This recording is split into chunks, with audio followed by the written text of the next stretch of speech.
सोनुविष्टो भगवदायस्येदे सलिलाशये लोकसंस्थां यदा पूर्वं निर्ममे संस्थया स्वयं. हरे कृष्ण. गलम चൊല്ലാം.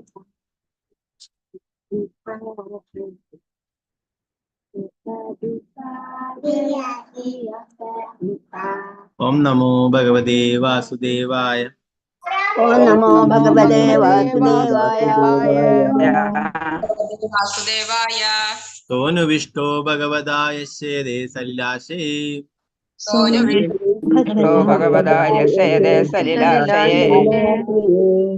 लोकसंस्थां यदा पूर्वं निर्ममे संस्थया स्वया.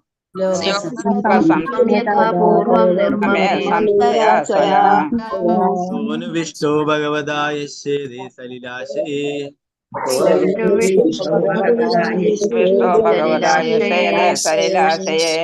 लोकसंस्थां यदा पूर्वं निर्ममे संस्थया स्वया.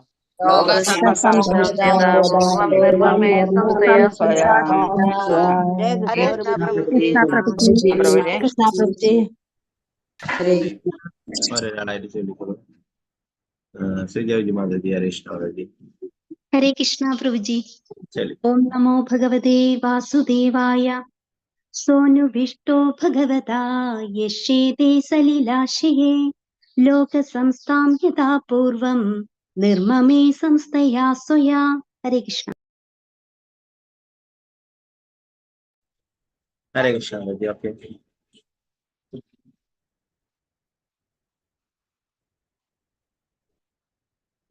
माताजी. हरे कृष्ण माताजी. हरे कृष्ण प्रभु जी. चलिए. ओम नमो भगवते वासुदेवाय. सोनुविष्टो भगवता यस्येदे सलिलाशये लोकं यदा पूर्वं निर्ममे संस्थया स्वया. हरे कृष्ण प्रभु जी. हरे कृष्ण.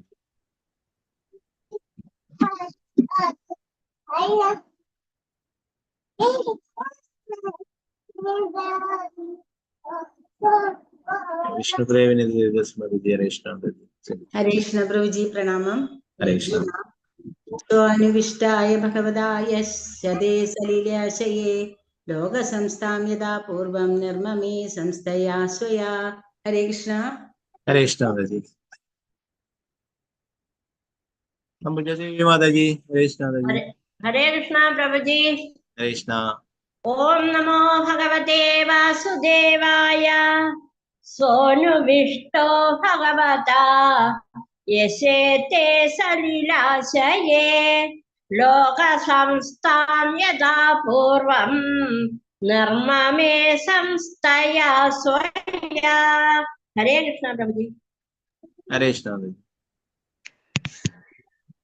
गीता टी माताजी. हरे कृष्ण माताजी. हरे कृष्ण.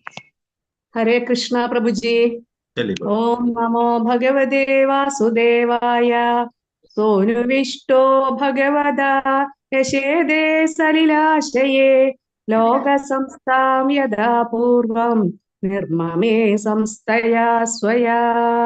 हरे कृष्णा प्रभु जी. हरे कृष्ण माताजी. शारदा जी नंबूदिरी माताजी. हरे कृष्ण. चलिए. हरे कृष्ण. मीट ചെയ്തോളൂ മാതാജി. വിജയനാണ് മാതാജി. ശാരദാജി. നെറ്റ് കിട്ടുന്നില്ലായിരുന്നു അതാ പ്രഭുജി. Okay okay ചൊല്ലിക്കോ. ഓ നമോ ഭഗവതേ വാസുദേവായ. സോനുവിഷ്ടോ ഭഗവതാ യസ്യേദേ സലിലാശയെ ലോകസംസ്ഥം യഥാ പൂർവം നിർമ്മമേ സംസ്ഥയാ സ്വയാ. ഹരേ കൃഷ്ണ പ്രഭുജി. ഹരേ കൃഷ്ണ മാതാജി. ഓക്കെ. വിജയനാണ് മാതാജി. ഹരേ കൃഷ്ണ മാതാജി. ചൊല്ലിക്കോ. हरे कृष्ण प्रभु जी. ओम नमो भगवते वासुदेवाय. सोनुविष्टो भगवता यस्येदे सलिलाशये लोकसंस्थां यदा पूर्वं निर्ममे संस्थया स्वया. हरे कृष्ण प्रभु जी. हरे कृष्ण. निर्मला माताजी. हरे कृष्ण माताजी. हरे कृष्ण प्रभु जी. ओम नमो भगवते वासुदेवाय. सोनुविष्टो भगवदा यस्येदे सलिलाशये लोकसंस्थां यदा पूर्वं निर्ममे संस्थया स्वया. हरे कृष्ण प्रभु जी. हरे कृष्ण माता जी। तानु प्रदीप माता जी हरे कृष्ण। हरे कृष्ण प्रभु जी। बिल्कुल। ओम नमो भगवते वासुदेवाय सोऽनुविष्टो भगवता यशेदे सलिलाशये लोक संस्थां यथा पूर्वं निर्ममे संस्थया स्वया। हरे कृष्ण प्रभु जी। हरे कृष्ण माता जी। ओके। अनुत्तर कृष्ण देवदास माता जी हरे कृष्ण माता जी। हरे कृष्णा प्रभु जी। हरे कृष्ण। ओम नमो भगवते वासुदेवाय सोऽनुविष्टो भगवता यस्येदे सलिलाशये लोकसंस्थां यथा पूर्वं निर्ममे संस्थया स्वया। हरे कृष्णा प्रभु जी। हरे कृष्ण माता जी। राजी माता जी हरे कृष्ण माता जी। हरे कृष्ण प्रभु जी। चलिए बोलो। ओम नमो भगवते वासुदेवाय सोऽनुविष्टो भगवता यस्येदे सलिलाशये लोक संस्थां यदा पूर्वं निर्ममे संस्थया स्वया। हरे कृष्ण प्रभु जी। हरे कृष्ण माता जी। स्वर्ण प्रभा माता जी हरे कृष्ण माता जी। हरे कृष्ण प्रभु जी। हरे कृष्ण। ओम नमो भगवते वासुदेवाय सोऽनुविष्टो भगवता यस्येदे सलिलाशये लोक संस्थां यथा पूर्वं नर्ममे संस्थया स्वया। हरे कृष्ण माता जी। प्रतिभा माता जी हरे कृष्ण माता जी। हरे कृष्ण प्रभु। चलिए बोलो। ओम नमो भगवते वासुदेवाय सोऽनुविष्टो भगवता याशेदे सलिलाशये लोक संस्थां यदा पूर्वं निर्ममे संस्थया स्वया। हरे कृष्ण प्रभु। हरे कृष्ण माता जी। सावित्री कृपेश्वरी देवदास माता जी। हरे कृष्ण प्रभु जी। प्रणाम प्रभु जी। हरे कृष्ण। ओम नमो भगवते वासुदेवाय सोऽनुविष्टो भगवता यस्येदे सलिलाशये लोक संस्थां यथा पूर्वं निर्ममे संस्थया स्वया। हरे कृष्ण प्रभु जी। हरे कृष्ण। रामेंद्र प्रभु हरे कृष्ण। हरे कृष्ण प्रभु जी। ओम नमो भगवते वासुदेवाय सोऽनुविष्टो भगवता यस्येदे सलिलाशये लोक संस्थां यथा पूर्वं निर्ममे संस्थया स्वया। हरे कृष्ण। वसंत माता जी चलिए बोलो। हरे कृष्ण प्रभु जी। हरे कृष्ण। ओम नमो भगवते वासुदेवाय सोऽनुविष्टो भगवता यस्येदे सलिलाशये लोक संस्थां यथा पूर्वं निर्ममे संस्थया स्वया। हरे कृष्ण प्रभु जी। हरे कृष्ण। अनिता कुमारी माता जी हरे कृष्ण। हरे कृष्ण प्रभु जी। चलिए बोलो। ओम नमो भगवते वासुदेवाय सोऽनुविष्टो भगवता यस्येदे सलिलाशये लोक संस्थां यदा पूर्वं निर्ममे संस्थया स्वया। हरे कृष्ण प्रभु जी। हरे कृष्ण। गीता वर्ध माता जी हरे कृष्ण माता जी। हरे कृष्ण। हरे कृष्ण प्रभु। हरे कृष्ण। चलिए बोलो। चलिए। ओम नमो भगवते वासुदेवाय सोऽनुविष्टो भगवता यस्येदे सलिलाशये लोक संस्थां यदा पूर्वं निर्ममो संस्थया स्वया। हरे कृष्ण प्रभु। हरे कृष्ण। भारतीय माता जी हरे कृष्ण माता जी। हरे कृष्ण प्रभु जी। चलिए बोलो। ओम नमो भगवते वासुदेवाय सोऽनुविष्टो भगवता यस्येदे सलिलाशये लोक संस्थां यदा पूर्वं निर्ममे संस्थया स्वया। हरे कृष्ण। ओके माता जी हरे कृष्ण। हरे कृष्ण प्रभु जी। हाँ चलिए। ओम नमो भगवते वासुदेवाय सोऽनुविष्टो भगवता यस्येदे सलिलाशये लोक संस्थां यदा पूर्वं निर्ममे संस्थया स्वया। हरे कृष्ण प्रभु जी। हरे कृष्ण। हरे कृष्ण। गीता सर माता जी हरे कृष्ण माता जी। हरे कृष्ण प्रभु जी। ओम नमो भगवते वासुदेवाय सोऽनुविष्टो भगवता यस्येदे सलिलाशये लोक संस्थां यथा पूर्वं निर्ममे संस्थया स्वया। हरे कृष्ण प्रभु जी। हरे कृष्ण दादा जी। विमला माता जी, हरे कृष्ण माता जी। हरे कृष्ण प्रभु जी। तेलुगु। ओम नमो भगवते वासुदेवाय। सोनुविष्टो भगवता यस्येदे सलिलाशये लोक संस्थां यथा पूर्वं निर्ममे संस्थया स्वया। हरे हरे कृष्ण। डॉक्टर विजय माता जी, हरे कृष्ण। हरे कृष्ण प्रभुजी। तेलुगु। ओम नमो भगवते वासुदेवाय। सोऽन्यविष्टो भगवता यस्येदे सलिलाशये लोक संस्थां यदा पूर्वं निर्ममे संस्थया स्वया। हरे कृष्ण प्रभुजी। हरे कृष्ण। मालती माता जी, तेलुगु। हरे कृष्ण प्रभु जी। कृष्ण। ओम नमो भगवते वासुदेवाय। सोऽनुविष्टो भगवता यस्येदे सलिलाशये लोकसंस्थां यदा पूर्वं निर्ममे संस्थया स्वया। हरे कृष्ण प्रभु जी। हरे कृष्ण। शारदा शिव उपासना दिवस माता जी, हरे कृष्ण माता जी। हरे कृष्ण प्रभु जी। तेलुगु। ओम नमो भगवते वासुदेवाय। सोऽनुविष्टो भगवता योचेदे सलिलाशये लोकसंस्थां यदा पूर्वं निर्ममे संस्थया स्वया। हरे कृष्ण प्रभु जी। हरे कृष्ण माता जी। നമുക്ക് ഇതിന്റെ വിവർത്തനം ഭാഗം നോക്കാം.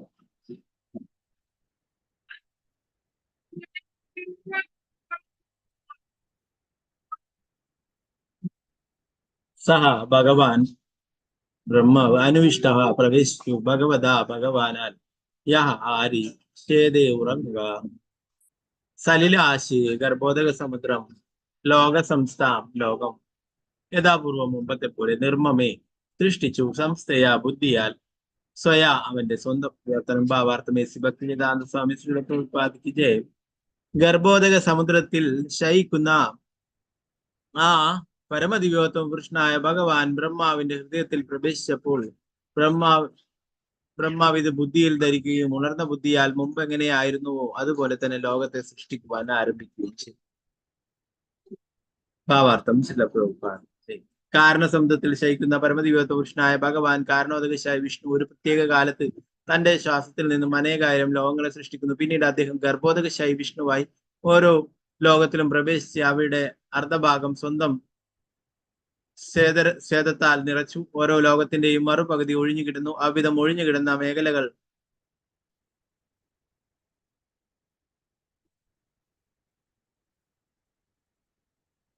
ശൂന്യാകാശങ്ങൾ എന്നും വിളിക്കപ്പെടുന്നു. അനന്തരം അദ്ദേഹത്തിന്റെ നാഭിയിൽ നിന്ന് അങ്കുരിച്ച താമരപുഷ്പത്തിൽ നിന്ന് ലോകത്തിലെ ആദ്യത്തെ ജീവിയായ ബ്രഹ്മ ഉത്പാദിപ്പിക്കപ്പെട്ടു.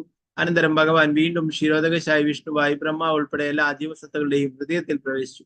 ഭഗവത്ഗീത 15-ാം അധ്യായത്തിൽ ഇത് സ്ഥിരീകരിച്ചിട്ടുണ്ട്. ഭഗവാൻ പറയുന്നു, ഞാൻ ഓരോരുത്തരുടെയും ഹൃദയത്തിൽ സ്ഥിതി ചെയ്യുന്നു. ഓർമ്മിക്കുവാനും മറക്കുവാനും സാധ്യമാകുന്നത് ഞാൻ നിമിത്തമാണ്. ജീവാത്മാക്കളുടെ കർമ്മങ്ങളുടെ സാക്ഷി എന്ന നിലയ്ക്ക് ഭഗവാൻ ഓരോ ജീവിക്കും അവസാന യുഗത്തിലെ അവസാന ജന്മത്തിനൊടുവിൽ തന്റെ നാശസമയത്ത് സ്വന്തം ഇച്ഛയ്ക്കൊത്ത് പ്രവർത്തിക്കുവാൻ ഓർമ്മയും ബുദ്ധിയും നൽകും.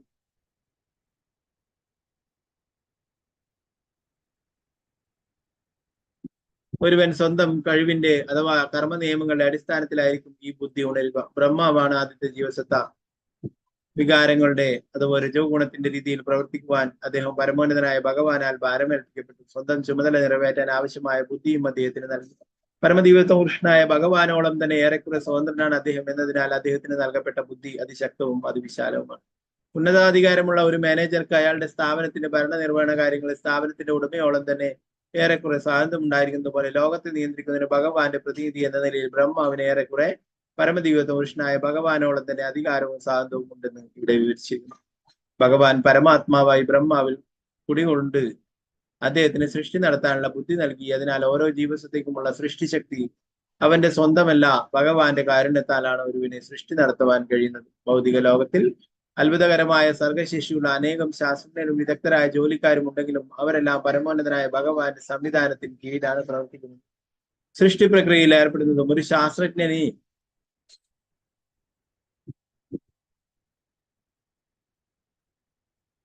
ഭഗവാന്റെ സംവിധാനത്തിന് കീഴിൽ അതിശയകരങ്ങളായ കണ്ടുപിടുത്തങ്ങൾ നടത്താൻ കഴിഞ്ഞു. പക്ഷെ സ്വന്തം ബുദ്ധി കൊണ്ട് ഭൗതിക പ്രകൃതിയുടെ നിശ്ചിത നിയമങ്ങളെ മറികടക്കുവാനോ പ്രകൃതി നിയമങ്ങളെ അതിജീവിക്കുവാനുള്ള ബുദ്ധി നൽകപ്പെട്ടാൽ അത് ഭഗവാന്റെ പരമശക്തിക്ക് ഹാനി സംഭവിക്കുമെന്നതിനാൽ അത്തരത്തിലുള്ള ബുദ്ധി ഭഗവാനിൽ നിന്നും സ്വായത്തമാക്കുവാനോ അയാൾക്ക് സാധ്യമല്ല. ബ്രഹ്മാവ് ഈ ലോകത്തെ അത് മുമ്പ് എങ്ങനെയായിരുന്നുവോ അതേപോലെ തന്നെ സൃഷ്ടിച്ചു എന്നാണ് ഈ ശ്ലോകത്തിൽ പ്രസ്താവിച്ചിട്ടുള്ളത്. മുമ്പ് ആവിഷ്കൃതമായ പ്രപഞ്ചത്തിലെ എല്ലാറ്റിനെയും അതേ നാമരൂപങ്ങളിൽ പുനഃസൃഷ്ടിച്ചു എന്നാണ് ഇതിനർത്ഥം. പ്രഭുപാദ് കീ ജയ. നാരായണ നമസ്കൃത്യ നരം ചൈവ നരോത്തമം ദേവീം സരസ്വതിം വ്യാസം തതോ ജയമദ്രേ നഷ്ടപ്രായേഷു ഭദ്രേഷു നിത്യം ഭാഗവത സേവയാ ഭഗവതി ഉത്തമ ശ്ലോകേ ഭക്തിർഭവതി നൈഷ്ഠികേ.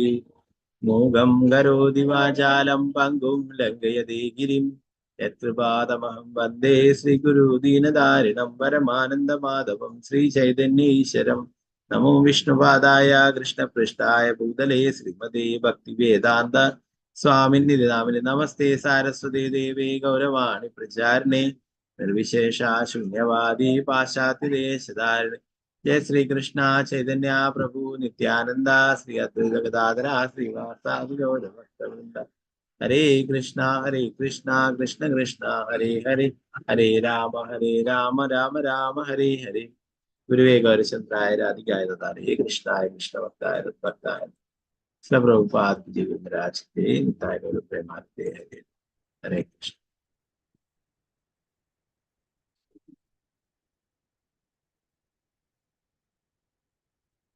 നേരത്തെ ഇതിലൊരു ചോദിക്കുണ്ടായി അല്ലെ, മൈത്രേയ മുന്നിട്ടെടുത്ത്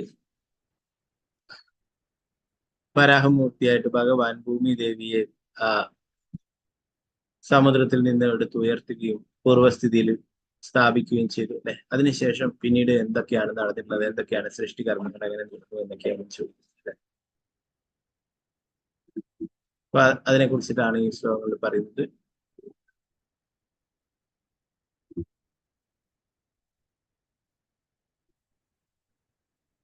പരമപുരുഷനായിട്ടുള്ള ഭഗവാൻ ബ്രഹ്മാവിന്റെ ഹൃദയത്തിൽ പ്രവേശിച്ചപ്പോൾ ബ്രഹ്മാവിൻ ബുദ്ധി ഉണരുകയും മുമ്പ് എങ്ങനെയായിരുന്നു അതേപോലെ തന്നെ ലോകത്തെ സൃഷ്ടിക്കുവാൻ ആരംഭിക്കുകയും ചെയ്തു.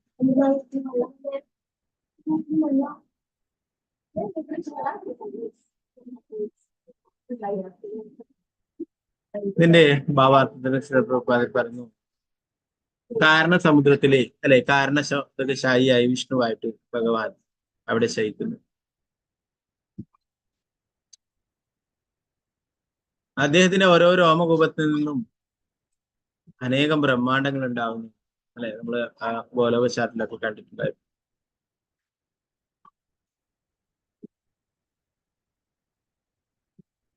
ഇവിടെ പറയുന്നു, കാരണോദകശായി വിഷ്ണു ഒരു പ്രത്യേക കാലത്ത് തന്റെ ശ്വാസത്തിൽ നിന്നും അനേകായിരം ലോകങ്ങളെ സൃഷ്ടിച്ചു. പിന്നീട് അദ്ദേഹം ഗർഭോദകശായി വിഷ്ണുവായി ഓരോ ബ്രഹ്മാണ്ടത്തിലേക്കും പ്രവേശിക്കുകയും പിന്നെ അതുപോലെ തന്നെ വീണ്ടും വിസ്തരിച്ച് ക്ഷീരോദകശായിയായ വിഷ്ണുവായിട്ട് അതിലുള്ള എല്ലാ ജീവാത്മാക്കളുടെയും ഹൃദയത്തിലെ പരമാത്മാവായിട്ട് വസിക്കുകയും ചെയ്യും. ബ്രഹ്മാവ് മുതല് ചെറിയ ഒരു കുറുമ്പ് വരെയുള്ള എല്ലാവരുടെ ഉള്ളിലും ഭഗവാൻ പരമാത്മാവായിട്ട്. അപ്പൊ ഗർഭോദകശായി വിഷ്ണുവിന്റെ നാഭിയിൽ നിന്നും ഒരു താമര ഉണ്ടാവും. അതിലാണ് ആദ്യ ജീവസൃഷ്ടിയായിട്ടുള്ള ബ്രഹ്മാവിനെ ഭഗവാൻ സൃഷ്ടിച്ചത്. പിന്നീട് ബ്രഹ്മാവാണ് മറ്റുള്ള സൃഷ്ടിയൊക്കെ നടത്തിയിട്ടുള്ളത്. എന്നാൽ ബ്രഹ്മാവിന്റെ സ്വന്തം ശക്തി കൊണ്ടല്ല, ഭഗവാന്റെ ശക്തി അതൊന്നുകൊണ്ട്, ഭഗവാന്റെ കാരുണ്യം ഒന്നുകൊണ്ടാണ് ഇതിനെ സാധിച്ചിട്ടുള്ളത് എന്ന് പറയുന്നു. പറയുന്ന ഭഗവത്ഗീതയിൽ നമ്മൾ പഠിക്കുന്നുണ്ടായി അല്ലെ, സർവസ്യ ചാഹം ഹൃദി സന്നിവിഷ്ടോ മത്ത സ്മൃതി ജ്ഞാനം അഭോഹനം ദേശ സർവേരഹമേവ വേദ്യോ വേദാന്ത വേദ വിധേയം 15 പറഞ്ഞു അല്ലെ. എല്ലാവരുടെ ഹൃദയത്തിലും ഭഗവാൻ പരമാത്മാവായിട്ട് മനുഷ്യന്റെ മാത്രമല്ല അല്ലെ, എല്ലാ ജീവജാലങ്ങളും ഓർമ്മിക്കാനും മറക്കുവാനും ഒക്കെ സാധ്യമാവുന്നത് ഭഗവാൻ തന്നെ. ഓർമ്മ നൽകുന്നതും മറവി നൽകുന്നതും ഒക്കെ ഭഗവാൻ തന്നെയാണ്.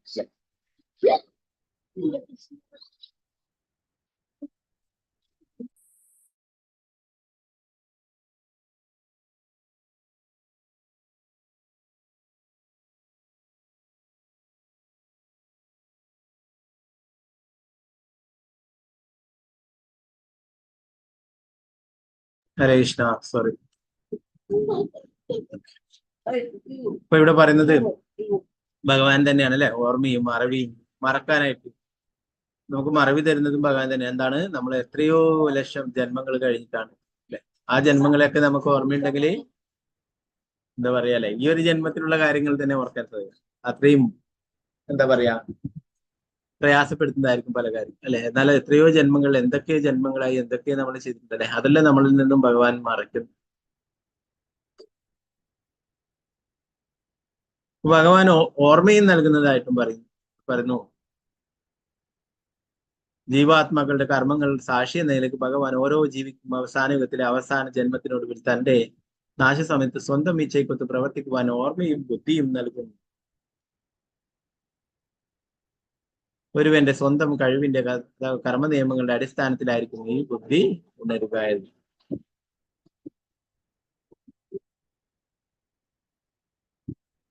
ബ്രഹ്മാവാണ് ആദ്യത്തെ ജീവസത്ത.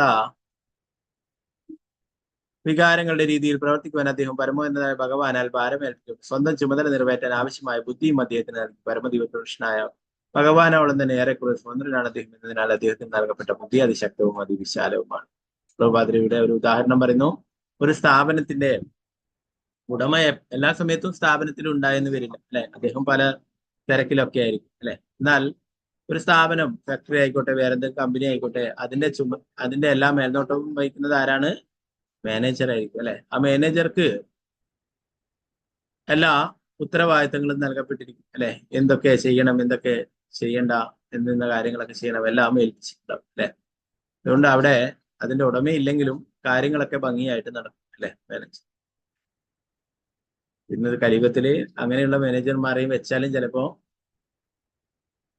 പിന്നെ വരുമ്പോഴേക്കൊന്നും ഉണ്ടാവില്ല അല്ലെ. അങ്ങനെയുള്ള പ്രശ്നങ്ങൾ നടക്കുന്നു.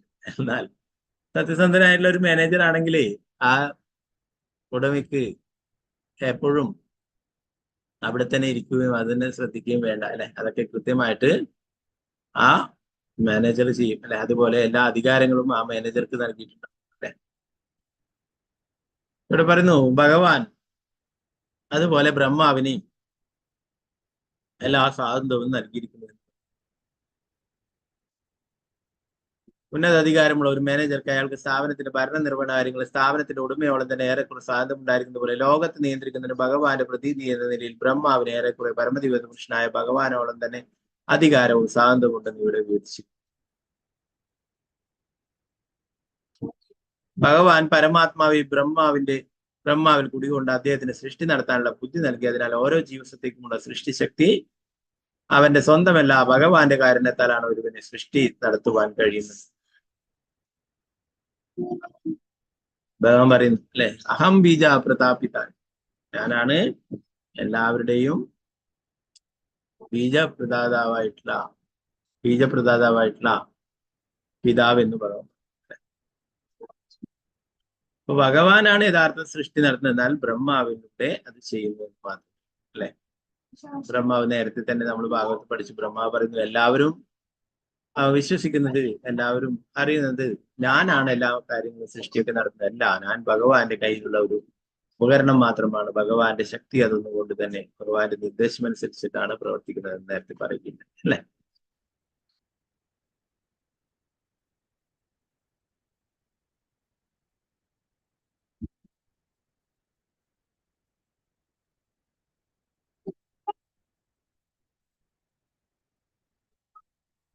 പ്രഭാതർ പറഞ്ഞ അനേകം ശാസ്ത്രജ്ഞന്മാരും വിദഗ്ധരായ ജോലിക്കാരുമുണ്ട്. അവരെല്ലാം പരമോന്നതനായ ഭഗവാന്റെ സംവിധാനത്തിന് കീഴിലാണ് പ്രവർത്തിക്കുന്നത്, സൃഷ്ടി പ്രക്രിയയിൽ ഏർപ്പെടുന്നു. ഒരു ശാസ്ത്രജ്ഞനെ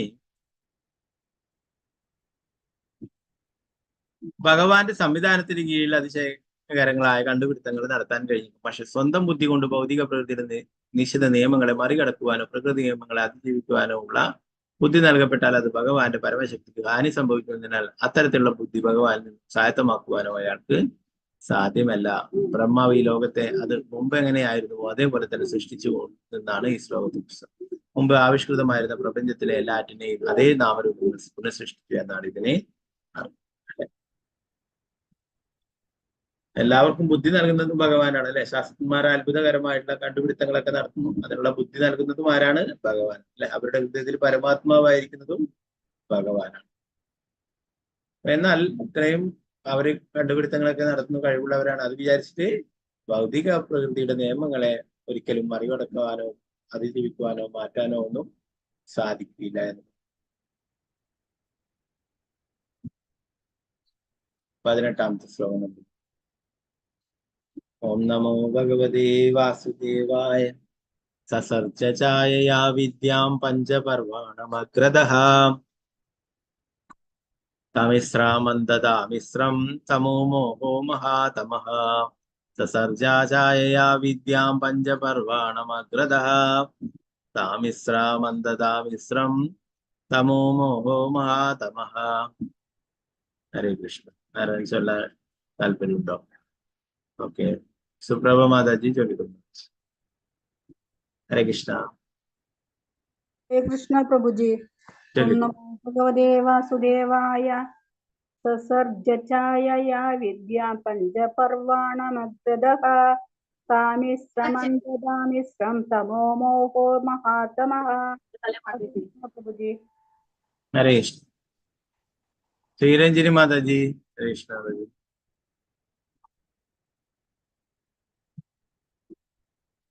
ഗീതാസി മാതാജി. ഹരേ കൃഷ്ണ മാതാജി.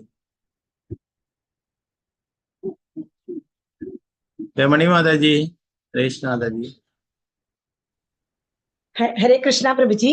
ഓം നമോ ഭഗവതേ വാസുദേവായ സസർജഛായയാ വിദ്യാം പഞ്ചപർവാണമഗ്രതഃ താമിശ്രമന്തതാമിശ്രം തമോ മോഹോ മഹാതമഃ. ഹരേ കൃഷ്ണ. ഹരേ കൃഷ്ണ. ഗീതാസി മാതാജി. ഹരേ കൃഷ്ണ മാതാജി. ഹരേ കൃഷ്ണ പ്രഭുജി. ചൊല്ലിക്കോ. ഓം നമോ ഭഗവതേ വാസുദേവായ സസർജഛായയാ വിദ്യാം പഞ്ചപർവണമഗ്രതഃ താമിശ്രമന്തതാമിശ്രം തമോ മോഹോ മഹാതമഃ. ഹരേ കൃഷ്ണ പ്രഭുജി. ഹരേ കൃഷ്ണ.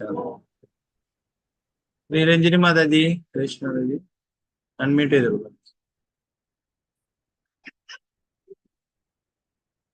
മാതാജിക്ക് എന്തോ നെറ്റ്വർക്ക് പ്രശ്നം ഉണ്ടെന്ന് തോന്നുന്നു. ഞാൻ എല്ലാവരും പോലെ തന്നെ മാതാജിയെ അൺമ്യൂട്ട് ചെയ്തിട്ടുണ്ട്. മാതാജിക്ക് അൺമ്യൂട്ട് ചെയ്യാൻ പറ്റുന്നില്ല എന്ന് മാതാജി പറഞ്ഞു. ഓക്കെ, എനിക്ക് നെറ്റ്വർക്കിന്റെ പ്രശ്നമായിരിക്കും. വേറെ പ്രശ്നങ്ങളുണ്ടോ? ഓക്കെ, അപ്പൊ ചൊല്ലാൻ പറ്റുന്നില്ലെങ്കിൽ ഞാൻ ക്ലാസ്സിലേക്ക് കിടക്കാണ്.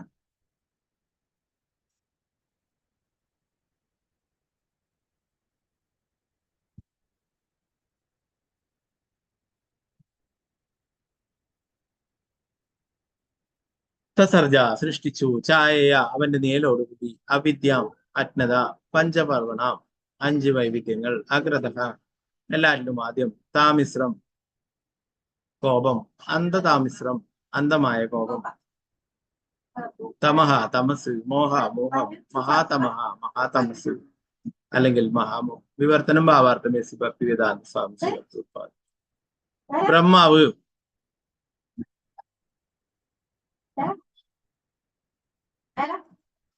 ബ്രഹ്മാവ് എല്ലാറ്റിലും ആദ്യമായി സ്വന്തം നീഴിൽ നിന്നും ബദ്ധാത്മാവുകളുടെ ആജ്ഞയുടെ ആവരണങ്ങൾ സൃഷ്ടിച്ചു. അവ 5 താമിശ്ര, അന്ധതാമിശ്ര, തമസ്, മോഹം, മഹാമോഹം.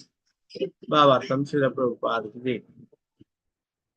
ഇന്ദ്രിയ സന്ദർപ്പണത്തിനായി ഭൗതിക ലോകത്ത് വരുന്ന ബദ്ധാത്മാക്കൾ അഥവാ ജീവസത്തകൾ ആരംഭത്തിൽ 5 ഉപാധികളാൽ ആവൃതരായിരിക്കും. ആദ്യത്തെ ഉപാധി താമിശ്രത്തിന്റെ അല്ലെങ്കിൽ കോപത്തിന്റെ ആവരണമാണ്.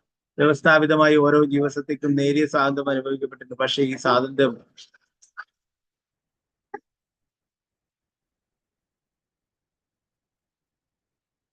സ്വാതന്ത്ര്യം ദുരുപയോഗപ്പെടുത്തി തനിക്കും പരമദിവ്യോത്തമ കൃഷ്ണനെ പോലെ ഒരു ആസ്വാദകനാകാമെന്ന് അവർ കരുതുന്നു.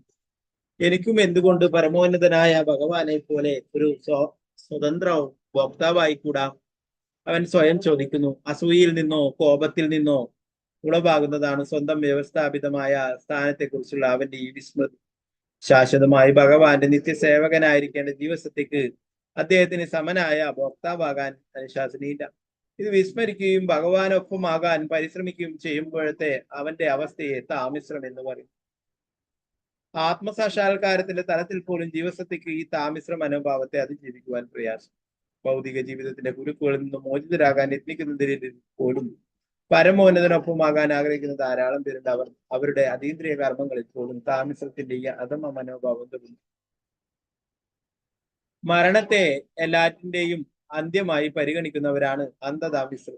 പൊതുവെ നാസ്തികരായ അവർ ശരീരം തന്നെയാണ് ആത്മാവെന്നും ശരീരത്തിന്റെ അന്ത്യത്തോടെ എല്ലാറ്റിന്റെയും അന്ത്യമാകുന്നുവെന്നും വിചാരിക്കുന്നു. അതുകൊണ്ട് ശരീരത്തിന്റെ അസ്തിത്വകാലത്ത് ഭൗതിക ജീവിതം പരമാവധി ആസ്വദിക്കുവാൻ അവർ ആഗ്രഹിക്കുന്നു. അവരുടെ സിദ്ധാന്തം ഇതാ ഇങ്ങനെയാണ്: ജീവിക്കുന്നിടത്തോളം കാലം നിങ്ങൾ ഐശ്വര്യത്തിലും സമൃദ്ധിയും ജീവിക്കണം. പാപങ്ങൾ എന്ന് പറയപ്പെടുന്ന പ്രവൃത്തികൾ ചെയ്യാൻ ഒട്ടും മടിക്കേണ്ടതില്ല. നിങ്ങൾക്ക് സമൃദ്ധമായി ഭക്ഷിക്കാം, യാചിക്കുകയും കടം വാങ്ങുകയും മോഷ്ടിക്കുകയും ചെയ്യാം. മോഷ്ടിക്കുകയും കടം വാങ്ങുകയും ചെയ്യുന്നത് മൂലം പാപകർമ്മങ്ങളുടെ കുരുക്കിൽ അകപ്പെടുമെന്നും ശിക്ഷിക്കപ്പെടുമെന്നും വിചാരിക്കുന്നുണ്ടെങ്കിൽ നിങ്ങൾ നിങ്ങളുടെ ആ മിഥ്യാസങ്കല്പം വിസ്മരിച്ചേക്കൂ. എന്തുകൊണ്ടെന്നാൽ മരണത്തോടെ എല്ലാം അവസാനിക്കും. ഒരുവൻ തന്റെ ജീവിതകാലത്ത് ചെയ്യുന്ന ഒന്നിനും മരണാനന്തരം ഉത്തരവാദിയല്ല. ശാശ്വതമായ ജീവിതത്തിന്റെ തുടർച്ചയെപ്പറ്റി ജ്ഞാനമില്ലാത്ത ഈ നിരീശ്വരുടെ നാസ്തിക സങ്കല്പം മനുഷ്യ സംസ്കാരത്തെ കൊല്ലുകയാണ് ശരി. ഈ വിധമുള്ള അന്ധതാമിശ്ര അജ്ഞതയ്ക്ക് ഹേതു തമസാണ്.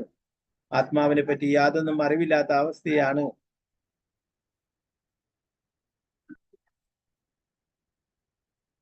തമസ് എന്ന് വിളിക്കുന്നത്. ആത്മാവെന്ന നിലയിലുള്ള സ്വന്തം വ്യക്തിത്വത്തെ പറ്റി തിരിച്ചറിവില്ലാത്തവരാണ് ഇവിടെ ജീവിക്കുന്ന 99% ജനങ്ങളും എന്നതിനാൽ ഈ ഭൗതിക ലോകത്തെ പൊതുവായും തമസ് എന്ന് പറയപ്പെടുന്നു. മിക്കവാറും എല്ലാവരും തന്നെ തങ്ങൾ ഈ ശരീരമാണെന്ന് കരുതുന്നു. ആത്മാവിനെ പറ്റി അവർക്ക് യാതൊരു വിവരവുമില്ല. സോറി.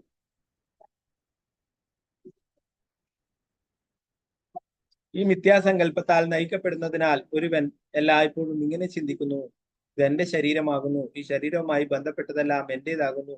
തെറ്റായി നയിക്കപ്പെടുന്ന ജീവസത്തകൾക്ക് ലൈംഗിക ജീവിതമാണ് ഭൗതികാസ്യത്തിന്റെ അടിത്തറ. വാസ്തവത്തിൽ ഈ ഭൗതിക ലോകത്തിൽ അജ്ഞത നിമിത്തം ലൈംഗിക ജീവിതത്താലാണ് ബദ്ധാത്മാക്കൾ നയിക്കപ്പെടുന്നത്. ലൈംഗിക ജീവിതത്തിന് അവസരം കൈവരുന്നതോടെ അവർ വീട്, രാജ്യം, കുട്ടികൾ, സമ്പത്ത്, ഐശ്വര്യം എന്നൊക്കെ പറയപ്പെടുന്നവയോടും അടുപ്പവും മമതയും ഉള്ളവരാകുന്നു. ഈ മമത വർദ്ധിക്കുന്നതോടെ മോഹവും ജീവിതത്തിലെ മിഥ്യയായ ശരീരസങ്കല്പവും വർദ്ധിക്കും. അതോടെ ഞാൻ ഈ ശരീരമാകുന്നു, ഈ ശരീരത്തിനുള്ളതെല്ലാം എന്റേതാകുന്നു എന്ന ആശയവും പ്രബലമാകും. അപ്രകാരം മുഴുവൻ ലോകവും മോഹത്തിൽ പതിക്കുമ്പോൾ വിഭാഗീയ സമൂഹങ്ങളും കുടുംബങ്ങളും ദേശീയതകളും സൃഷ്ടിതമാവുകയും അവർ അന്യോന്യം പോരാടുകയും ചെയ്യും. മഹാമോഹം എന്നാൽ ഭൗതിക ആസ്വാദനത്തിനുള്ള ഭ്രാന്ത് എന്നാണ് അർത്ഥം. പ്രത്യേകിച്ചും കലിയുടെ യുഗത്തിൽ ഭൗതിക ആസ്വാദനത്തിന് വേണ്ട അനുസാരികൾ സ്വന്തമാക്കാനുള്ള വ്യഗ്രതയാൽ വിശുദ്ധ ചിത്തരാണ് സർവരും. ഈ നിർവചനങ്ങൾ വിഷ്ണു പുരാണത്തിൽ ഹൃദ്യമായി നൽകിയിട്ടുണ്ട്. അതിൽ പറയുന്നു: തമോ അവിവേകോ മോഹസ്യാത് അന്ധകരണ വിഭ്രമഃ മഹാമോഹസ്തു വിജ്ഞേയ ഗ്രാമ്യഭോഗാസുഖൈഷണ മരണം ഹി അന്തതാമിശ്രം താമിശ്രം ക്രോധ ഉച്യതേ അവിദ്യാ പഞ്ചപർവൈശ പ്രാദുർഭൂതാ മഹാത്മനഃ.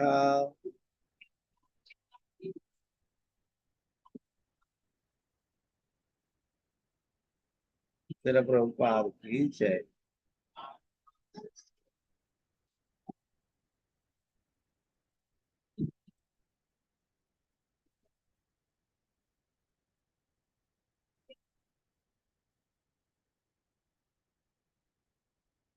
ഇവിടെ പറയുന്നത്, പിന്നീട് ബ്രഹ്മാവ് എല്ലാറ്റിലും ആദ്യമായി സ്വന്തം നിഴലിൽ നിന്നും ബദ്ധാത്മാക്കളുടെ അജ്ഞതയുടെ ആവരണങ്ങൾ സൃഷ്ടിച്ചു എന്നാണ് പറയുന്നത്. അവ 5 എണ്ണമായിട്ട് പറയുന്നു. ഒന്ന് താമിശ്ര എന്നുള്ളത്, പിന്നെ അന്ധത മിശ്ര എന്നുള്ളത്, തമസ് എന്നുള്ളത്, മോഹം എന്നുള്ളത്, മഹാമോഹം എന്നുള്ളത്. ഭാവാർത്ഥ പ്രഭുപാദർ ഓരോ കാര്യത്തെ കുറിച്ചിട്ടും ഇവിടെ വിശദീകരിച്ചിരിക്കുന്നു അല്ലെ. ഇന്ദ്രിയ സന്ദർപ്പണന്തരായി ഭൗതിക ലോകത്തിലേക്ക് വരുന്ന ബദ്ധാത്മാക്കൾ 5 ഉപാധികളാൽ ആവൃതരായിരിക്കുമെന്ന്. ഒന്ന്, കോപത്തിന്റെ ആവരണം. എല്ലാവർക്കും കോപം ഉണ്ടാവും. അതിനെയാണ് താമിശ്രം എന്ന് പറയുന്നത്.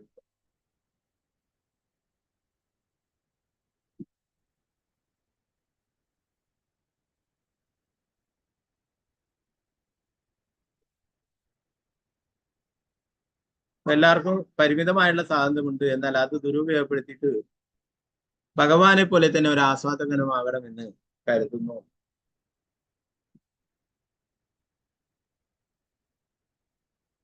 അപ്പൊ യഥാർത്ഥത്തിൽ ഭഗവാന്റെ സേവകനാണെന്നുള്ള അവസ്ഥ മറന്നു ഭഗവാനെ പോലെ ആസ്വാദകനാകണമെന്ന് അബദ്ധ ജീവാത്മാക്കളും കരുതുന്നു. പ്രഭാതിൽ പറയുന്നു, അസൂയയിൽ നിന്നോ കോപത്തിൽ നിന്നോ ഉളവാകുന്നതാണ് സ്വന്തം വ്യവസ്ഥാപിതമായ സ്ഥാനത്തെ കുറിച്ചുള്ള അവന്റെ ഈ വിസ്മൃതി.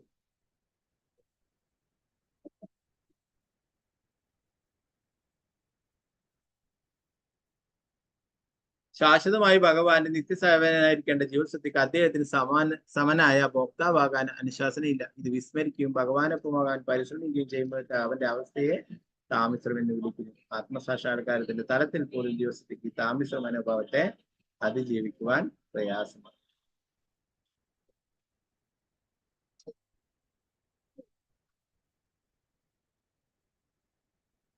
പിന്നീട് അടുത്തതായിട്ട് ഭഗവതിയോട് പറയുന്നത്, മരണത്തെ എല്ലാറ്റിന്റെയും അന്ത്യമായി പരിഗണിക്കുന്നതാണ് അന്ധതാമിശ്ര എന്ന് പറയും. മരണത്തോടെ എല്ലാം ഇല്ലാതായി തീരും എന്ന് പറയും. അല്ലെ, അവർ ഈ ശരീരമാണ് എല്ലാം എന്നാണ് കരുതി ജീവിക്കുന്നത്. ആത്മാവിനെ കുറിച്ച് അവർക്ക് അജ്ഞതയാണ്. അതുകൊണ്ട് തന്നെ ആത്മാവിനെ കുറിച്ച് അവർക്ക് ബോധമില്ല, ബോധ്യതയില്ല. അതുകൊണ്ട് അവര് ശരീരത്തിനായിട്ട് എല്ലാം ഈ ശരീരവുമായി ബന്ധപ്പെടുത്തി കാണുന്നു, കണക്കാക്കുന്നു. അതുകൊണ്ട് പ്രഭാതരിയോട് പറഞ്ഞു, അല്ലെ, ഇന്നത്തെ കാലത്ത് എല്ലാവരും പറഞ്ഞാണ് ജീവിക്കുന്നിടത്തോളം കാലത്ത് മരിക്കുന്നവരെ നല്ല സന്തോഷത്തോടെ അടിച്ചു പൊളിച്ച് ജീവിക്കുക എന്നൊക്കെ പറഞ്ഞു. അല്ലെ, പാപം എല്ലാം ചെയ്യാം, അങ്ങനെ പാപത്തിന് ശിക്ഷയുമില്ല, ഒന്നുമില്ല, പേടിക്കാനില്ല എന്ന് പറയും. നിങ്ങൾക്ക് എന്തും ഭക്ഷിക്കാം, എന്തും കുടിക്കാം, അല്ലെ, എന്തും ചെയ്യാം, മോഷ്ടിക്കാം, കടം വീഴിക്കാം, എല്ലാം ചെയ്യാം. ഇങ്ങനെ ചെയ്താലൊന്നും ഒരിക്കലും പാപത്തിന്റെ കുരുക്കിലൊന്നും പെടില്ല, ശിക്ഷിക്കുമെന്നും ഇല്ല. അതൊക്കെ നിങ്ങള് മിഥ്യാസങ്കല്പമാണ് എന്ന് വിചാരിച്ചോളൂ എന്നൊക്കെ പറഞ്ഞിട്ട് സാധാരണ ജനങ്ങളെ പല ആൾക്കാരും ഇങ്ങനെ വഴിതെറ്റിക്കുന്നു. അല്ലെ, അവരൊക്കെ ആ വാക്കുകൾ വിശ്വസിച്ച് പ്രവർത്തിക്കുകയും ചെയ്യുന്നു.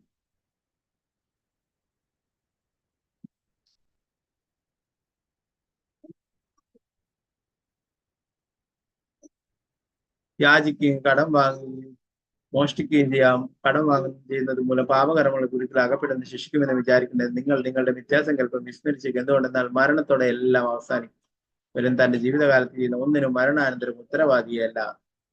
ശാശ്വതമായ ജീവിതത്തിന് തുടർച്ചയെപ്പറ്റി ജ്ഞാനമില്ലാതെ നിരീക്ഷന്റെ നാസ്തിക സങ്കല്പം മനുഷ്യ സംസ്കാരത്തെ കൊല്ലുകയാണ് ചെയ്തത്. അവരെ തെറ്റുകൾ ചെയ്യാനായിട്ടൊക്കെ പ്രോത്സാഹിപ്പിക്കുകയാണ് ഇങ്ങനെയുള്ളവർ ചെയ്തത്. ഒരു പാപവും ലഭിക്കില്ല, നിങ്ങൾക്ക് എന്ത് വേണമെങ്കിലും ചെയ്യാമെന്ന് പറയും. അല്ലെ, അപ്പൊ ഈ ജീവിതകാലത്ത് ചെയ്യുന്നതിനും മരണാനന്തരം ഒന്നിനും ഉത്തരവാദിയല്ല. മരണത്തോടെ എല്ലാം ഇല്ലാതെ അറിയാം. അല്ലെ, എന്തൊക്കെ പാപങ്ങൾ ചെയ്തിട്ടുണ്ടോ അതിനൊക്കെ ചിത്രഗുപ്തനെല്ലാം എഴുതി വെച്ചിട്ടുണ്ട്. തീർച്ചയായിട്ടും അതിനുള്ള ശിക്ഷകള് അനുഭവിക്കേണ്ടി തന്നെ വരും. അല്ലെ, നമുക്കറിയാം ഇന്നത്തെ ഭൗതിക ലോകത്തിൽ തന്നെ ജയിലുകൾ കാണാം. അല്ലെ, കൂടുതൽ കുറ്റകൃത്യങ്ങളൊക്കെ ചെയ്യുന്നവരെ അല്ലെ പുറം ലോകം കാണാൻ സാധിക്കാത്ത തടവറയിലൊക്കെ ആക്കും. അതുപോലെ 28 അത്രയും നരകലോകങ്ങൾ ഉണ്ട്. അവിടെയൊക്കെ ഓരോ തരത്തില് പാപങ്ങൾ ചെയ്തിട്ടുള്ളവർക്ക് ഓരോരോ ശിക്ഷയും. അപ്പൊ അതൊക്കെ തീർച്ചയായിട്ടും അനുഭവിക്കുക തന്നെ വേണം. അല്ലെ, അവർ അജ്ഞരാണ്, അവർക്ക് അതിനെക്കുറിച്ച് ബോധ്യമില്ല എന്ന് പറഞ്ഞത് കൊണ്ട് കാര്യമില്ല. പാപം ചെയ്തതിന്റെ ഫലം തീർച്ചയായിട്ടും അനുഭവിക്കേണ്ടതായിട്ട് തന്നെ വരും. അപ്പൊ ഈ വിധമുള്ള അന്ധതാമിശ്രജ്ഞതയ്ക്ക് ഹേതു തമസാണ്. ആത്മാവിനെ പറ്റി യാതൊന്നും അറിവില്ലാത്ത അവസ്ഥയാണ് തമസ് എന്ന് പറയുന്നത്.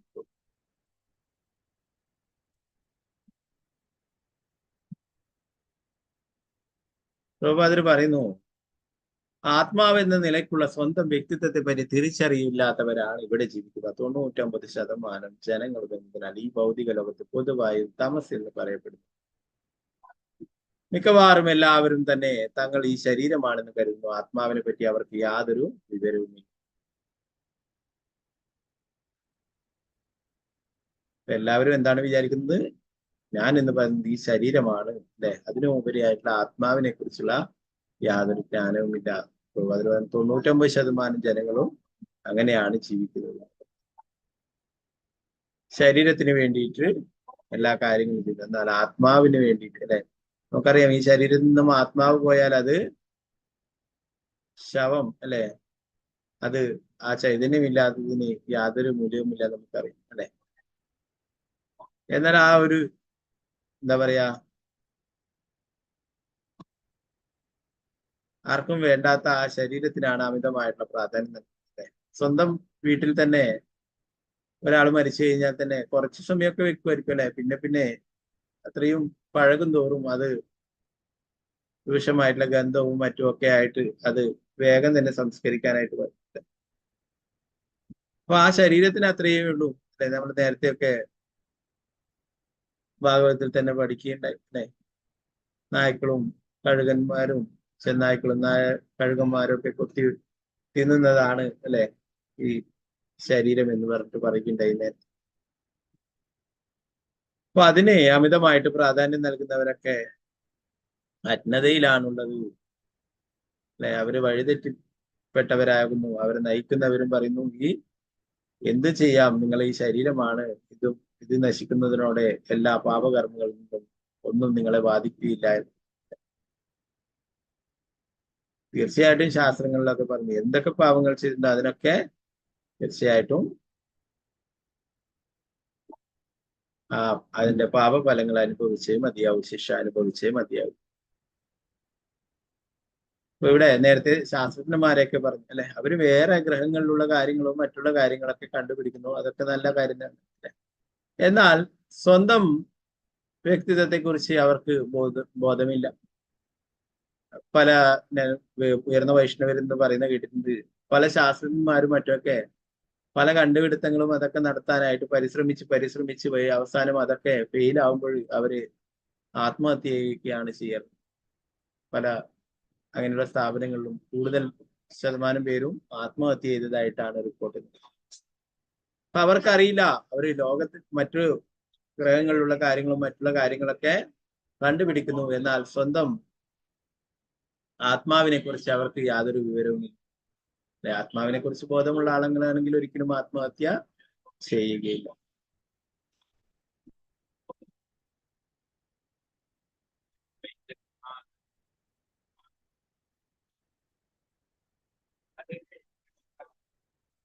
അപ്പൊ അതുപോലെ തന്നെ ഞാൻ ഈ ശരീരമാകുന്നു, ഈ ശരീരത്തിനുള്ളതെല്ലാം എന്റേതാകുന്നു എന്നുള്ള ആശയത്തിലാണ് അവർ ജീവിക്കുന്നത്.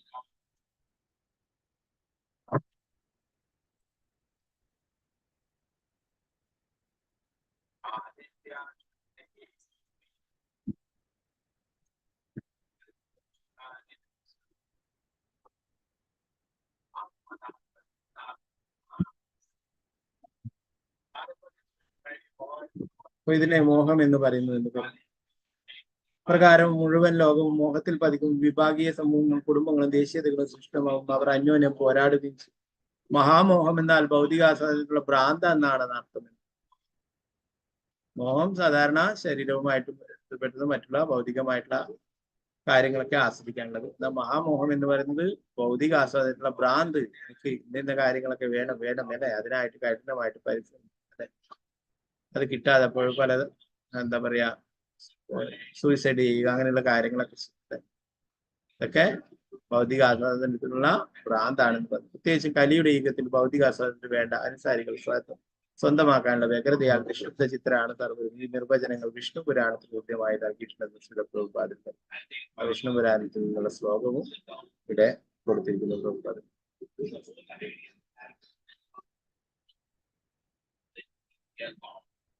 19ാമത്തെ ശ്ലോകം പറയുന്നു, വിസർജാത്മനാകായം നാഭിനദം നന്ദം സ്തമോമയം ചതുർഹുർയശരശാംസി രാത്രി സമുദ്ഭവാം. ബ്രഹ്മാവ് അജ്ഞതയുടെ ആ ശരീരം ദുർസയോടെ എറിഞ്ഞു കളയുകയും രാത്രിയുടെ രൂപത്തിൽ അസ്തിത്വം തുറന്ന അത് സ്വന്തമാക്കാൻ രക്ഷസുകളും രാക്ഷസന്മാരും ചാടിപ്പുറപ്പെടുകയും ചെയ്തു. രാത്രിയാണ് വിശപ്പിന്റെയും ദാഹത്തിന്റെയും ഉറവിടം. 20ാമത്തെ ശ്ലോകത്തിൽ നോക്കാം. ക്ഷുത്രുഭ്യാമുപസൃഷ്ടാസ്തേതം ജഗ്ധു മഭിദ്രുവൗ മാരശ്യതൈനം ജഷന്വാ നിത്കിച്ചു ശുത്രുദർദിതഃ. വിശപ്പും ദാഹവും കൊണ്ട് പൊരിഞ്ഞ അവർ 4 വശത്തു നിന്നും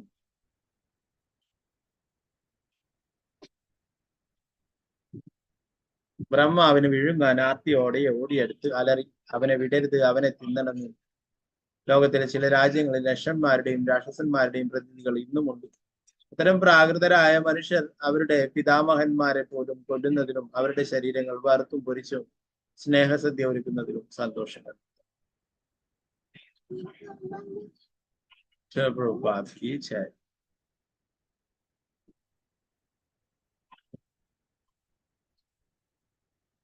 എന്താ പറയുന്നത്? ബ്രഹ്മാവ് അഗ്നിയുടെ ആ ശരീരം എറിഞ്ഞു കളയുകയും രാത്രിയുടെ രൂപത്തിൽ അസ്തിത്വം തുറന്ന് അത് സ്വന്തമാക്കാൻ രാക്ഷസന്മാരും രക്ഷസുകളും ഒക്കെ ചാടി പുറപ്പെടുകയും ചെയ്യും. രാത്രിയാണ് വിശപ്പിന്റെയും ദാഹത്തിന്റെയും. ഇതാണ് രാത്രിയായിട്ട്. രാത്രി ഭൂതപ്രേത പിശാചികളും മറ്റുള്ളവരൊക്കെയാണ് സന്തോഷിക്കുന്നത്, അല്ലെ? അവരുടെ സമയം അതാണ്. വിശപ്പും ദാഹവും കൊണ്ട് പൊരിഞ്ഞ അവർ 4 വശത്തു നിന്നും ബ്രഹ്മാവിനെ വിഴുങ്ങുവാൻ ആർത്തിയോടെ ഓടിയെടുത്ത് അലറി അവനെ വിടരുത്, അവനെ തിന്നണമെന്നൊക്കെ പറയുകയുണ്ടായി. പ്രഭാതർ പറയുന്നു, ഇന്നും ഇങ്ങനെയുള്ള ആൾക്കാരെ ലോകത്തിൽ കാണാം, രാക്ഷസന്മാരുടെയൊക്കെ പ്രതിനിധികളായിട്ടുള്ളവരും. അപ്പൊ അവരൊക്കെ തങ്ങളുടെ പിതാമഹന്മാരെയും ഒക്കെ കൊല്ലുകയും ഒക്കെ ചെയ്യുന്നു. ബാക്കി ഭാഗങ്ങൾ നമുക്ക് നാളത്തെ ക്ലാസ്സിലെടുക്കാം. പിന്നെ വേറെ ഒരു വിശേഷ ദിവസം കൂടിയാണ് ശ്രീ ചൈതന്യ മഹാപ്രഭുവിന്റെ ഗുരു ഈശ്വരപുരിയുടെ തിരോഭാവ ദിനമാണ്. ഭഗവാന്റെ നിത്യലീലയിലേക്ക് തിരിച്ചു പോയിട്ടുള്ള, ഈശ്വരപുരി തിരിച്ചു പോയിട്ടുള്ള ആ ഒരു ദിവസമാണ്.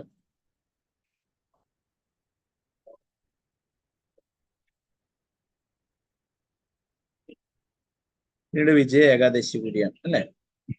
ഓക്കെ, നമുക്ക് ഈശ്വരപുരിയെ കുറിച്ച് കുറച്ച് കാര്യങ്ങൾ ചൈതന്യ ചെല്ലാറുണ്ട്. കുറച്ചൊരു 2 ശ്ലോകങ്ങൾ.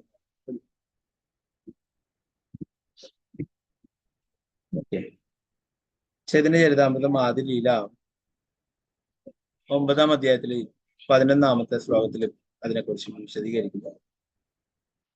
ഭക്തിയുടെ സേവനത്തിന്റെ കൽപ്പവൃക്ഷം എന്ന അധ്യായത്തില് ശ്രീ ഈശ്വരപുരിയെ കുറിച്ച് പറയും. ഓം നമോ ഭഗവതേ വാസുദേവായ. ശ്രീശ്വരപുരി രൂപേ അങ്കുര പുഷ്ടഹൈല ആപനെ ചൈതന്യമാലി സ്കന്ധ ഉപജില. അതിനുശേഷം ഭക്തിയുടെ സേവനത്തിന്റെ വിത്ത് ഫലപുഷ്ടമായത് ഈശ്വരപുരിയുടെ രൂപത്തിലായിരുന്നു. അതേ തുടർന്ന് ഉദ്യാനപാലകനായ ചൈതന്യ മഹാപ്രഭു തന്നെ ഭക്തിവൃക്ഷത്തിന്റെ മുഖ്യ തടിയായി തീർന്നു. ഭാവാർത്ഥം ശ്രീല പ്രഭുപാദ ചെയ്യും. ശ്രീല ഭക്തി സിദ്ധാന്ത സരസ്വതി ഠാക്കൂർ തന്റെ അനുഭാഷ്യത്തിൽ എഴുതുന്നു, ഇപ്പോൾ കമാർഹട്ട എന്നറിയപ്പെടുന്ന റെയിൽവേ സ്റ്റേഷനുള്ള കുമാരഹട്ട എന്ന സ്ഥലവാസിയായിരുന്നു ഈശ്വരപുരി.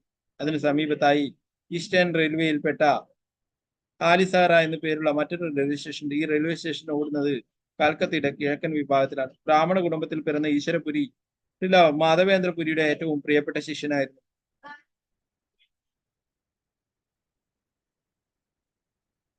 ശ്രീ ചൈതന്യ ചരിതാമൃതത്തിന്റെ അവസാന ഭാഗത്ത് അന്ത്യലീലയിൽ 8:28 മുതൽ 31 വരെയുള്ള ശ്ലോകങ്ങൾ ഇങ്ങനെ പറഞ്ഞിരിക്കുന്നു.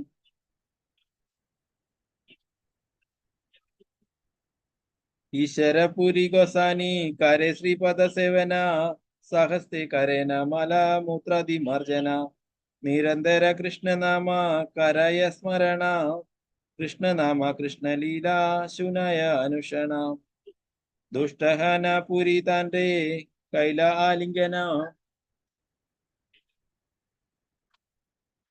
വരദില കൃഷ്ണ തൊമര ആവുക പ്രേമദന സേഹൈത്തെ ഈശ്വരപുരി പ്രേമരസാഗര. നമുക്ക് അതിന്റെ വിവർത്തനം നോക്കാം. ശ്രീ മാധവേന്ദ്രപുരി തന്റെ ജീവിതത്തിന്റെ അന്ത്യകാലത്ത് തികച്ചും ദുർബലനായി അദ്ദേഹത്തിന് പൂർണ്ണമായും ചലനശേഷി ഇല്ലാതായി. അപ്പോൾ ഈശ്വരപുരി അദ്ദേഹത്തിന്റെ മലമൂത്ര വിസർജനങ്ങൾ നീക്കുന്നത് ഉൾപ്പെടെയുള്ള സേവനങ്ങളിൽ സ്വയം മുഴുകി. ശ്രീ മാധവേന്ദ്രപുരിയുടെ ജീവിതത്തിന്റെ അന്ത്യഘട്ടത്തിൽ സദാ ഹരേ കൃഷ്ണ മഹാമന്ത്രം കീർത്തനം ചെയ്തുകൊണ്ടും കൃഷ്ണ ഭഗവാന്റെ ലീലകളെ പറ്റി അദ്ദേഹത്തെ ഓർപ്പിച്ചുകൊണ്ടും ഈശ്വരപുരി അദ്ദേഹത്തിന്റെ ഏറ്റവും നല്ല ശിഷ്യനായി സേവനമനുഷ്ഠിച്ചു. അദ്ദേഹത്തിൽ സംപ്രീതനായ മാധവേന്ദ്രപുരി, എന്റെ പ്രിയപ്പെട്ട കുട്ടി, നിന്നിൽ എന്റെ പ്രിയപ്പെട്ട കുട്ടി, നിന്നിൽ പ്രസാദിക്കണേ എന്ന് കൃഷ്ണനോട് ഞാൻ പ്രാർത്ഥിക്കാൻ മാത്രമേ എനിക്ക് കഴിയൂ എന്ന് പറഞ്ഞ് അദ്ദേഹത്തെ അനുഗ്രഹിച്ചു. എന്താ പറഞ്ഞിട്ടുള്ളത്? ഭഗവാനോട് നിന്നിൽ കാരുണ്യം കാണിക്കാനായിട്ട് ഞാൻ പ്രാർത്ഥിക്കാമെന്ന് പറയുകയുണ്ടായി. ഇപ്രകാരം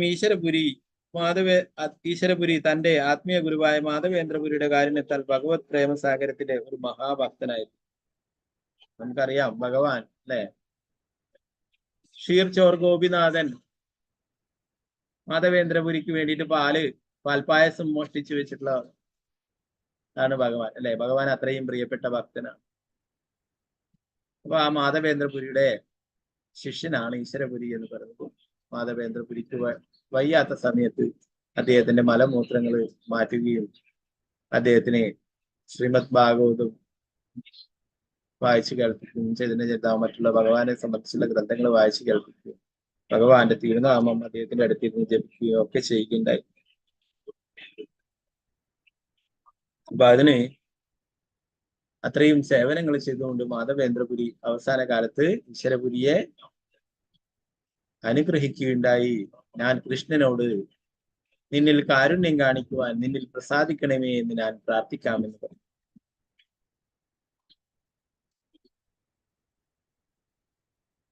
അങ്ങനെയാണ് ഈശ്വരപുരി ഭഗവത് കാരുണ്യത്താൽ പരിശുദ്ധ ഭക്തനായിത്തീരുന്നത് എന്ന്. അദ്ദേഹത്തെ അംഗീകരിക്കാനായിട്ടാണ് ശ്രീ ചൈതന്യ മഹാപ്രഭു അദ്ദേഹത്തിൽ നിന്ന് തന്നെ ദീക്ഷ എടുക്കുകയും ഉണ്ടായി. അദ്ദേഹത്തെ മഹത്വവൽക്കരിക്കാൻ ചൈതന്യ മഹാപ്രഭുവിന് ദീക്ഷ നൽകുമ്പോൾ ചൈതന്യ മഹാപ്രഭുവാണ് ഈശ്വരപുരിക്ക് ആദ്യം മന്ത്രങ്ങൾ പറഞ്ഞു കൊടുത്തത്. ഈശ്വരപുരി അത് ഏറ്റു പറയുക മാത്രമാണ്. നമുക്ക് ഭഗവാനായിട്ട് നമുക്ക് കാണിച്ചു തരുന്നതാണ് നമുക്കൊരു ആത്മീയ പുരോഗതിക്കായിട്ട് ഒരു ഗുരു ആവശ്യമുണ്ട് എന്നുള്ള കാര്യം ഭഗവാൻ തന്നെ സ്വയം വന്ന് കാണിച്ചു തരാനായിട്ട് ഇങ്ങനെ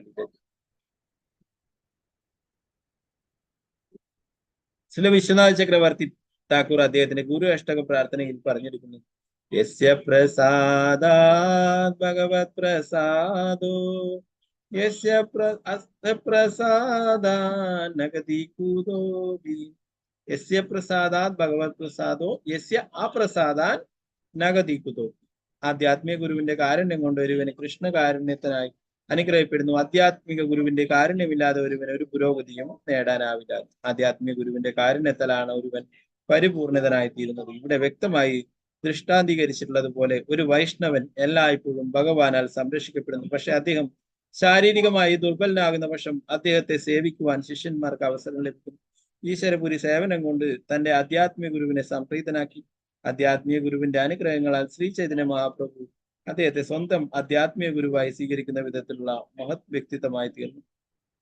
ശ്രീ ചൈതന്യ മഹാപ്രഭുവിന്റെ ആധ്യാത്മിക ഗുരു ശ്രീ ഈശ്വരപുരിയായിരുന്നു. ശ്രീ ചൈതന്യ മഹാപ്രഭുവിന് ദീക്ഷ നൽകുന്നതിന് മുമ്പ് അദ്ദേഹം നവദ്വീപിൽ പോവുകയും അവിടെ ഗോപിനാഥ് ആചാര്യന്റെ ഭവനത്തിൽ ഏതാനും മാസം താമസിക്കുകയും ചെയ്തിരുന്നു. ആ സമയത്ത് ശ്രീ ചൈതന്യ മഹാപ്രഭു അദ്ദേഹവുമായി പരിചയത്തിലാവുകയും അദ്ദേഹം തന്റെ കൃഷ്ണലീലാമൃതം എന്ന ഗ്രന്ഥം പാരായണം ചെയ്ത് കേൾപ്പിച്ച് മഹാപ്രഭുവിനെ സേവിച്ചതായും അറിയപ്പെടുന്നു. ശ്രീ ചൈതന്യ ഭാഗവതം ആദികണ്ഠം 11-ാം അധ്യായത്തിൽ ഇത് വിശദീകരിച്ചു. ഒരുവൻ തന്റെ ആധ്യാത്മിക ഗുരുവിന്റെ വിശ്വസ്ത ശിഷ്യനായിരിക്കേണ്ടത് എങ്ങനെയെന്ന് മറ്റുള്ളവരെ പഠിപ്പിക്കുന്നതിനായി ഭഗവാൻ ചൈതന്യ മഹാപ്രഭു ഈശ്വരപുരിയുടെ കുമാരഹട്ടിയിലെ ജന്മസ്ഥലം സന്ദർശിക്കുകയും അദ്ദേഹം ജന്മമെടുത്ത സ്ഥലത്ത് നിന്നും അല്പം മണ്ണ് ശേഖരിക്കുകയും ചെയ്യുകയുണ്ടായി. ഈ മണ്ണ് അവിടുന്ന് വളരെ ശ്രദ്ധാപൂർവ്വം സൂക്ഷിക്കുകയും ദിവസവും ഇതിൽ നിന്നും അല്പം എടുത്ത് ഭക്ഷിക്കുകയും ചെയ്തിരുന്നു. ചൈതന്യ ഭാഗവതം ആദികണ്ഠം 17-ാം അധ്യായത്തിൽ ഇത് പറഞ്ഞിട്ടുണ്ട്. ഇപ്പോൾ ഭക്തന്മാർ ചൈതന്യ മഹാപ്രഭുവിന്റെ മാതൃക പിന്തുടർന്ന് ആ സ്ഥലത്ത് പോവുകയും അവിടെ നിന്ന് കുറച്ച് മണ്ണ് ശേഖരിക്കുകയും ചെയ്യുന്നത് പതിവാക്കിയിട്ടുണ്ട്.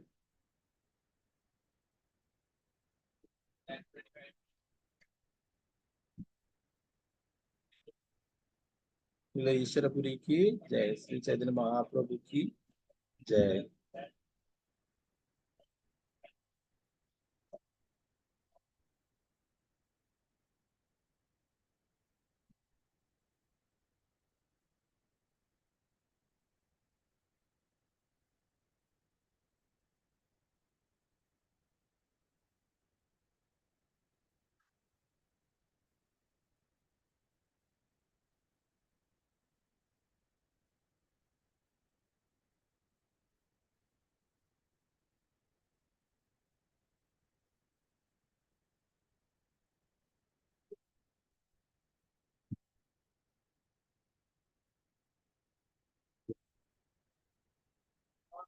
പിന്നെ വിജയ ഏകാദശിയാണ്. എല്ലാവരും ഏകാദശി എടുക്കുന്നവരൊക്കെ നാളെ ആ ബ്രേക്കിംഗ് ടൈം ശ്രദ്ധിക്കുക. 6:42 മുതൽ 10:41 വരെയാണ് സമയം. വിജയ ഏകാദശിയാണ്. സാക്ഷാൽ ഭഗവാനായിട്ടുള്ള ശ്രീരാമചന്ദ്ര ഭഗവാൻ പോലും ഈ ഏകാദശി അനുഷ്ഠിക്കുകയുണ്ടായെന്ന് പറയും. എല്ലാ വിജയങ്ങളും നേടാനായിട്ട് സാധിക്കും ഏകാദശി എടുക്കുന്നത്. ഓക്കെ, ഹരേ കൃഷ്ണ.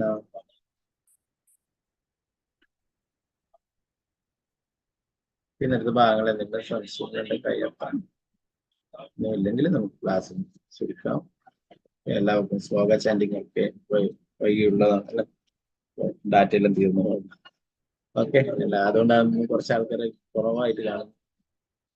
ഓക്കെ, വാഞ്ചകൽപതരൂപശ കൃപാ സിന്ധുഭ്യവശ പരിധാനം ഭാവനേഭ്യോ വൈഷ്ണവേഭ്യോ ആനന്ദകൂടി വൈഷ്ണവം ഹരേ കൃഷ്ണ.